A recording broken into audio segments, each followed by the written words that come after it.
So Naila, you are provided the instruction. Okay, teach your ST1 on postnatal care. It's a recall. Okay. Okay. Postnatal. So you are going to Teaching. teach Zarhuna. Zarhuna is your student. मैं mic mute कर रही Okay. Screen.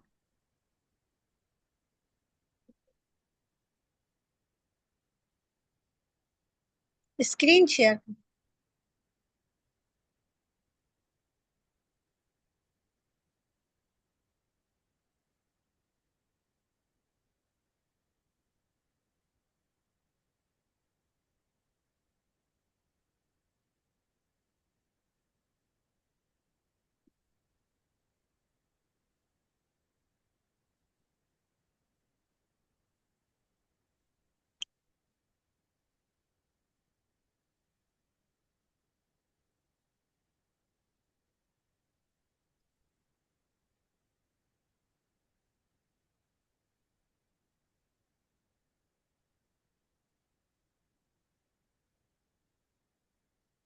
Assalamu alaikum.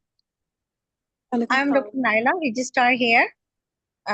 You are ST1. What's your name? Ma'am, my name is Dr. Zarhona. Darguna, how are you?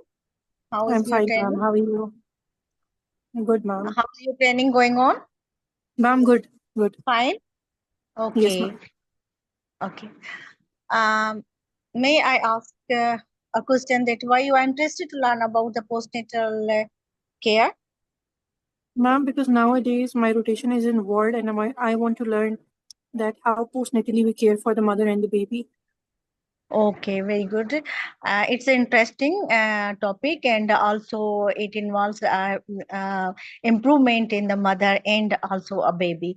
Yes, very good.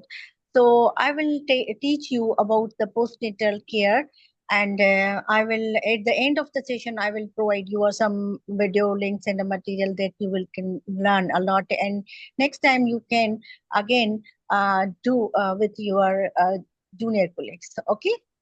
Yes, ma'am. Are you with me? Yes, ma'am. Yes, ma'am. So postnatal care, the definition and the aim. So we have to assess the patient's condition in the postnatal ward while doing the round.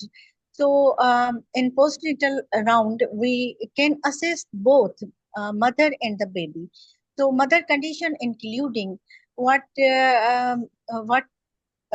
points we are looking for the mother. Do you know? Mm. Head to toe examination. Okay. Okay, So we ma'am. have, yes.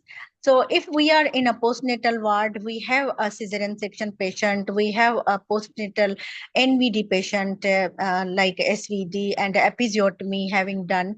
So first we should take the round about the patient who are NVD or a patient who are on a cesarean section at the postnatal care. So if a patient having a postnatal care on NV, spontaneous vaginal delivery with the episiotomy.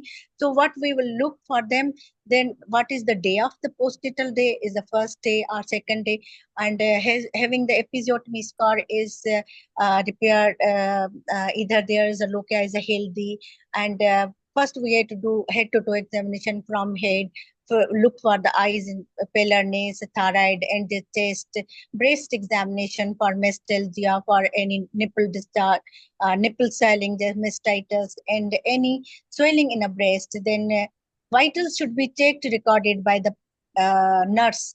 So nurse will tell you about the temperature, today's temperature of the blood pressure, pulse, temperature of the patient, and we should look for the respiratory rate and abdomen. So do you know about then uterine tone or the uterine contraction? Uterus should be reduced on daily basis 1 centimeter below the umbilicus. You got it, my point?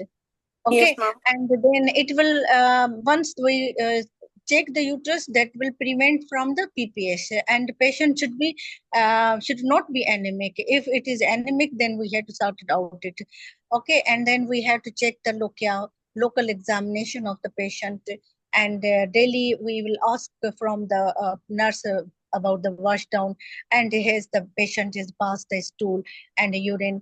And then we have to also monitor for the legs also, any swelling in the leg, because the postnatal DVT is very important in these patients also.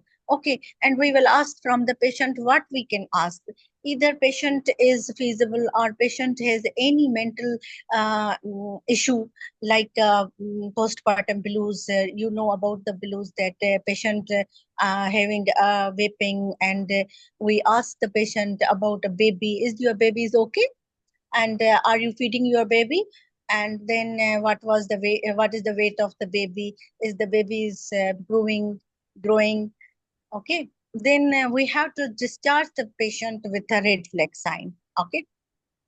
And if Yes. there is a feeding problem in the baby, other vaccination has done or not, and we have to check it out. Okay. And fourth step, these are the steps that we have to monitor these steps.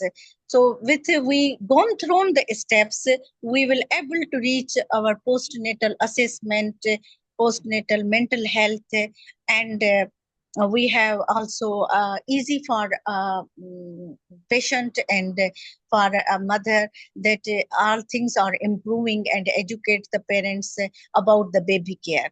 Okay, and if the mother is oral intake, any antibiotic is she's taking, and how many days, that should be written in a this discharge card. So discharge card, there is a discharge card which is also everything is written on a discharge card, and mother should be advised to bring the discharge card in OPD also. Okay, with her late consultant care. Okay, and then if there is a cesarean section and the same condition, we have to monitor in a patient with a cesarean section. Okay, we have to check the if any comorbidities there, like hypertension disorder, gestational diabetes. We have to monitor the patient regarding her glucose levels. And the cesarean section, then their care of a wound is very important, because wound is the early mobilization, and wound care, daily dressing, and locia should be monitored to watch out the PPH. Locia should be healthy, not a foul smelly. Okay, and antibiotic covered in a cesarean section, we had to check it out. Okay, and red flag signs with a heavy vaginal bleeding, persistent increasing pain, fever, foul smelling discharge, and where the signs of the sepsis is there, are wound breaking down. So it should be noted, and a patient should be asked and counseled regarding these red flag sign. And in the last, patient should be DC with the discharge card with a baby. Okay, you got any question, Ma'am, how Zarguna? we take care of the high risk patients? Yes, high risk patient. What type of high risk patient? Either the patient is a hypertensive or diabetic, Mhm. or patient is obese and having a risk of the TVT. So these patient, if the diabetic, we have to monitor the blood glucose level. If she is on insulin, we adjust the insulin dose, or she is on switch to the oral hypoglycemic agent. And if she is hypertensive, so we have to monitor her BP 4 hourly, and we advise the patient that BP should be monitored at home, and she should be advised for the antihypertensive. And at 6 weeks postnatally, she is advised for the some investigation, including the urine DR, or urine protein is there. So, and urea creatinine also. So these should be counseled to the patient for the postnatal period. Any question? No, ma'am. Very good. अच्छा, कुछ इसके guidelines को cover कर लेते हैं। ये guidelines की summary है। ये इम्पोर्टेंट है, ठीक है।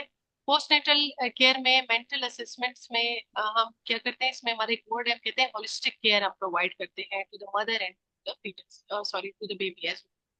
तो अब वो जो होलिस्टिक केयर है वो हम अप्रोच करते हैं। अब ये क्या होता है, ये डिलीवर हुई है टर्शरी केयर यूनिट में, ठीक है। अब हम उसको कम्युनिटी में दोबारा भेज रहे हैं, यानी वो अपने घर वापस। तो हम क्या क्या चीजें असेस करते हैं, हम असेस करते हैं मैटरनल हेल्थ में उसकी मेंटल हेल्थ आती है, उसके ब्लैडर फंक्शंस आते हैं, any symptoms of infection, pain, जो हमारे रेड फ्लैग्स थे, abnormal discharge, bleeding, bowel function and science of thromboembolism और प्री एक्लैम्सिया। ये सारा हम स्क्रीन करके सेटिस्फाई होके फिर हम अपनी पेशेंट को जो है वो कम्युनिटी केयर में हम भेज देते हैं, यानी कि अब वो टर्शरी से आजाद हो चुकी है। बेबी में हम क्या असेसमेंट हम करते हैं, देखते हैं कि बेबी हेल्थ कैसा है, उसने मेकोनियम तो पास नहीं किया था, और जो लास्ट उसकी जो फीड थी वो अफेक्टिव थी, विद इन 72 आवर्स थी, और हम फुल बेबी का जो एग्जामिनेशन है वो कंप्लीट हो चुका है या नहीं हुआ, और उसको हम बताते हैं कि अगला एग्जामिनेशन उसका 6 से 8 हफ्तों में होने वाला है।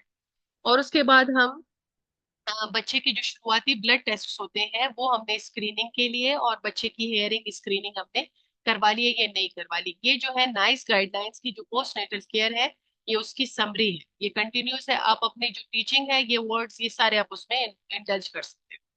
अच्छा, उसके बाद जो है जो कम्युनिटी केयर में हम बेबी कर ली, मैटरनल कर ली, अब जो पेरेंटल इंफॉर्मेशन है कि हमें उनको एज अ पेरेंट क्या इंफॉर्मेशन देनी है, हमें उनको regarding breastfeeding, vitamin D supplementation, immunisation, baby की सेफ स्लीप से रिलेटेड, बेबी चेक स्कोरिंग, के बच्चे के रेड फ्लैग्स के बारे में उसको बताना कि क्या ऐसी कंडीशंस हो जो रेड फ्लैग्स हैं, आपको हॉस्पिटल आना चाहिए।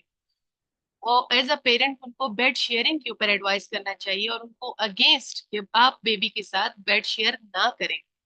और उनको अगर अब जैसे फॉरेन कंट्रीज में they are addict and they consume alcohol, तो आप उनको बताएंगे कि अब वो मॉडिफाई करें, उसको रिड्यूस करें, स्मोकिंग के अगेंस्ट उसको एडवाइस करते हैं। और आप उनको वो मेडिसिन जो ड्राउजीनेस वगैरह कॉज करते हैं उन सबको आप रिव्यू करते हैं। फिर आप उनसे कहते हैं कि उनका फर्स्ट जो है विजिट वो मिडवाइफ के साथ होगा। अब हमारे यहाँ ये सिस्टम्स नहीं है, वो डायरेक्ट वापस हमारे पास आ जाती है, तो उसका जो फर्स्ट पोस्ट नेटल विजिट है वो होगा within 36 hours after transfer face to face with the midwife. अब वो जो हमारी पेशेंट्स हैं हम उनको कहते हैं कि 1-2 दिन बाद आप हमारे पास वापस आ जाना, ठीक है, हम आपको एक असेसमेंट, अर्ली असेसमेंट हम आपको शुरुआती दिनों में कर लेंगे, उसमें आप उसकी फिजिकल और साइकोलॉजिकल हेल्थ उन सब के बारे में और बेबी हेल्थ और फीडिंग को आप असेस करते हो। अब जो दूसरा इसका जो पहला हेल्थ विजिटर्स का विजिट, यानी हम उसको ये भी बोल सकते हैं हेल्थ विजिटर के पास आप डायरेक्ट 1 हफ्ते बाद आ जाओ। अब हमारे यहाँ ये मसला है कि ये जो लोकल प्रोटोकॉल्स हैं ये क्लेरिफाई नहीं है, ठीक है। हम अगर वो 36 हफ्ते बोलेंगे वो भी गाइडलाइन रिलेटेड है, हम 7 से 14 दिन बोलेंगे वो भी गाइडलाइन रिलेटेड है। So it's up to you. हम अपनी लोकल कम्युनिटी में अगर एक वुमेन डिलीवर हो जाती है, मैं उसको यूजुअली बोलती हूँ कि आप हम 1 हफ्ते सेवन बाद आ डेज जाए। का कोर्स, हाँ, 1 हफ्ते बाद आ जाए, 7 and 14 अगर days, आपको हाँ। कोई ब्लीडिंग पेन वगैरह ना हो, ठीक है। उसका अगर एपिजोटमी वगैरह दी होती है तो भी हम कहते हैं कि हम 7 दिन बाद ये दोबारा क्वेश्चन देखेंगे। है, हाँ। How many days? हाँ। हाँ, ठीक है।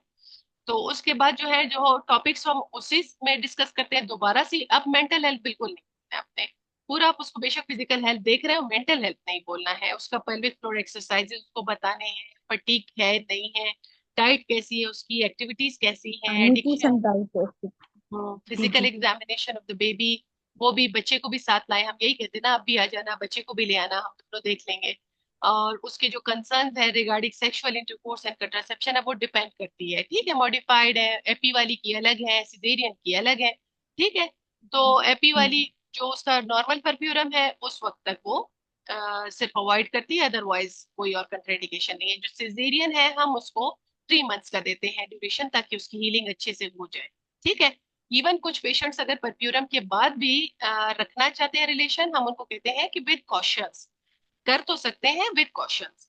तो ये हमारी कुछ उनको होती है सजेशंस। फिर हम उनको रेड फ्लैग्स बता देते हैं कि क्या क्या है उसमें, वही ब्लीडिंग है, पेन है, लेग स्वेलिंग, चेस्ट पेन, ये सारे हम उसको बता देते हैं। फिर एक जो उसका एंड का विजिट एक और होता है, वो होता है 6 to 8 वीक्स। एक पहले हफ्ते में हुआ, फिर 6 हफ्ते बाद, वो जो हम नहीं कहते कि जब आपका चिल्ला पूरा होगा आप आ जाना मेरे पास, ठीक है। हम वो दोबारा उसमें मदर और बेबी को असेस करते हैं। बच्चे की जो रिफ्लेक्सेस हैं उसमें हम खास कर उसकी स्माइलिंग, विजुअल फिक्सिंग्स, ये चीजें देखते हैं। मैटरनल में पेरिनियल हेल्थ देखते हैं, कोई वुंड्स वगैरह है वो हील हो चुके हैं, एबनॉर्मल डिस्चार्ज तो नहीं है। ब्रेस्ट एग्जामिनेशन हम करते हैं। और कोई उसके अगर वो कोई पेन वगैरह की कंप्लेन करती है तो उसको एड्रेस करते हैं। अच्छा, बस ये बाकी तो रिस्क फैक्टर्स है। अच्छा, लैक्टेशन सप्रेशन के बारे में, लैक्टेशन वैसे तो कंटिन्यू 2 इयर्स तक तो रहती है। अगर जब breast feeding is not started और इज स्टॉप्ड, कंट्राइंडिकेटेड या खुदा न खास्ता बेबी डाइड है, तो आप उसकी लैक्टेशन सप्रेशन के ऊपर बात कर सकते हो उससे। ठीक है। अब हम उसमें क्या करते हैं, हम उसको कहेंगे कि ये जो बहुत सारी औरतें स्क्वीज कर रही होती हैं कंटिन्यूअस, तो ये एक किस्म से तो स्टिमुलेट कर रहा होता है। ठीक है। हम उसको बोलेंगे कि आपने खुद इसको स्टिमुलेट नहीं करना है। ठीक है। आपने सपोर्टिव ब्रास पहनने हैं, आइस पैक्स यूज करने हैं, पेन रिलीफ आप यूज कर सकती हैं, और जो फार्माकोलॉजिकल मेडिसिन है हम उनको बाद में डिस्कस कर सकते हैं। ठीक है। नाउ न्यूनेटल जॉइंटिस के बारे में, ये भी बहुत इंपॉर्टेंट है, ये भी आप साथ में इसको देख लें। ये भी जो है वो गाइडलाइंस है कि बच्चे का जो अर्ली रिस्क फैक्टर्स है हाइपर बिलिरुबिनेमिया के लिए वो क्या है। एक तो वही प्री मेच्योरिटी है, लेस देन 38 वीक्स है, प्रीवियस कोई उसका ऐसा भाई या फैमिली में बच्चा जो जॉइंटिस था जिसको थेरेपी की जरूरत थी, मदर्स की जो है वो ब्रेस्ट फीडिंग वो नहीं कराना चाहती है, बच्चे को जो है jaundice with in first 24 hour of life में अगर डेवलप हो जाता है, तो ये सारे जो है न्यूनेटल जॉइंटिस है उसमें आ जाता है। अब अर्जेंट केयर आप कब दोगे? With in first 24 hours. आप क्या करते हो, ये नहीं, ऐसे बच्चा जो डेवलप करता है आप उसको क्या केयर देते हो? आप उसको मायर and record serum bilirubin urgently within 2 hours, then every 6 hourly and until stable. ये उसकी गाइडलाइंस है। आप उसको अर्जेंट पीडियाट्रिशियन को रिव्यू करवाते हो। आप वो बेबीज जो मोर देन 35 वीक्स पे जो है वो डिलीवर्ड हुई हैं, अब उनको, उनके लिए हमारे यहाँ तो ये नहीं है लेकिन उनके यहाँ है, ट्रांसकुटेनियस बिलिरुबिनोमीटर हम लगा देते हैं ताकि वो कंटिन्यूअस बिलिरुबिन मेजर करे। हम लोग क्या करते हैं, बिलिरुबिन मेजरमेंट्स को 24 आवर्स में रिपीट कर रहे होते हैं। ठीक है। अब बिलिरुबिन एक्सीड अगर कर जाता है तो एक इसका फोटोथेरेपी का एक थ्रेशहोल्ड होता है। पीडियाट्रिशियंस को ज्यादा मालूम होता है, बट ये हमारी जनरल नॉलेज के लिए कि अगर उस थ्रेशहोल्ड को एक्सीड कर जाता है तो हम फोटोथेरेपी दे देते हैं। अगर फोटोथेरेपी ना हो तो डेफिनेटली और भी इसके मेयर्स हैं। अब उसमें इंक्यूबेटर में आप 4 से 6 घंटों में जो है उस बच्चे की सीरम बिलिरुबिन भी ड्यूरिंग फोटोथेरेपी आप मेयर कर रहे होते हो।